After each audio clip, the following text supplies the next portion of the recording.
কিয়ামতের মাঠটা কোথায় হবে দুইটা বর্ণনা আছে। এক হচ্ছে আরাফাতের ময়দানে হবে, দুই হচ্ছে ফিলিস্তিনে হবে, আর শামে হবে। আর ডিউরেশনটা, খেলার ডিউরেশন কতক্ষণ? ফুটবল খেলার ডিউরেশন কতক্ষণ? 90 মিনিট। ক্রিকেটের একটা আছে 20-20, আপনিও জানেন, মাশাআল্লাহ, 20-20। আর একটা আছে ওডিআই, ওয়ান ডে ইন্টারন্যাশনাল। আর একটা কি, টেস্ট আছে। ওই দিনের সময় হচ্ছে মিকদারুহু 50 আলফা সানা, 50,000 বছর উলঙ্গ হয়ে খালি ইয়া নাফসি, আল্লাহ বাঁচাও বাঁচাও। কতক্ষণ দাঁড়ায় থাকতে পারবেন আপনি? একদিন, 2 দিন, 5 দিন? 50,000 বছর মানুষ পাগলের মতো দৌড়াবে। সবাই যে সাইয়েদনা আদমকে বলবে, ইয়া আবাল বাশার, ও আদি পিতা, ও সব নবীর পিতা, ও পৃথিবীর প্রথম মানব যাকে আল্লাহ নিজ হাতে তৈরি করেছে, আদম, আপনি আমাদের জন্য সুপারিশ করেন। আমরা জান্নাতে যাই আর জাহান্নামে যাই কোনো ব্যাপার না, আগে এই ঝামেলাটা মুক্ত করেন। 50,000 বছর আর পারি না। এসপার ওসপার একটা হোক, আল্লাহর একটু কোন বিচার যেন শুরু করে। সাইয়েদনা আদম বলবেন, সরি, আমি পারবো না, এটা আমার কাম না। আজকে আমার সাথে আল্লাহ কি আচরণ করবে ওইটাই আমি জানি না। সুবহানাল্লাহ কইবেন না? সবাই সাইয়েদনা নূহ আলাইহিস সালামকে ধরবেন। নূহ আলাইহিস সালাম বলবেন, আমিও পারবো না। মুসা আলাইহিস সালাম বলবেন, পারবো না। ইব্রাহিম আলাইহিস সালাম বলবেন, পারবো না। সাইয়েদনা ঈসা আলাইহিস সালাম বলবেন, পারবো না।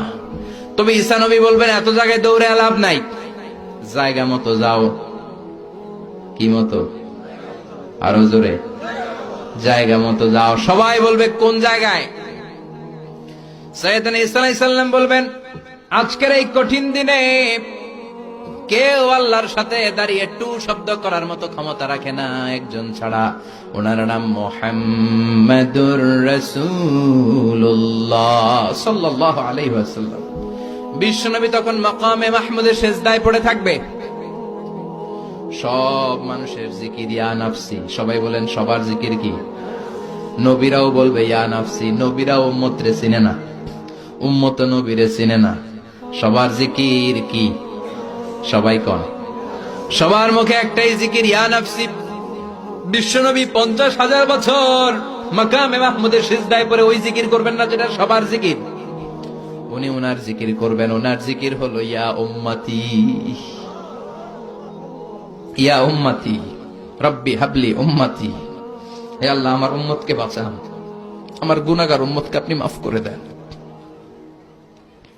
সবার জিকির ইয়া নাফসি, ইয়া নাফসি। বাঁচার জন্য মানুষগুলো পেরেশান হয়ে দৌড়াবে। নবীরও জিকির ইয়া নাফসি, উম্মতেরও জিকির ইয়া নাফসি। কিন্তু বিশ্বনবী 50,000 বছর সিজদায় পড়ে আমাদের জন্য দোয়া করবেন, রব্বি হাবলি উম্মতি। ও আল্লাহ, আমার গুনাহগার উম্মতকে বাঁচান, আমার জন্য দোয়া করবেন, আপনার জন্য, আমাদের জন্য। বিশ্বনবীর কান্নার আল্লাহ সহ্য হবে না। আল্লাহ বলবেন, নবী মাথা তোলেন, আর কাদা লাগবে না, উঠান। ইরফা রাসাক, নবী মাথা তোলেন। সাল তুতা, আজকে আপনি যা চাবেন তাই দিয়ে দেব। ওয়াশফা তুশাফা, যার জন্য শাফাত করবেন আমি কবুল করে নেব। আল্লাহর কথা শুনে আস্থা পেয়ে বিশ্বনবী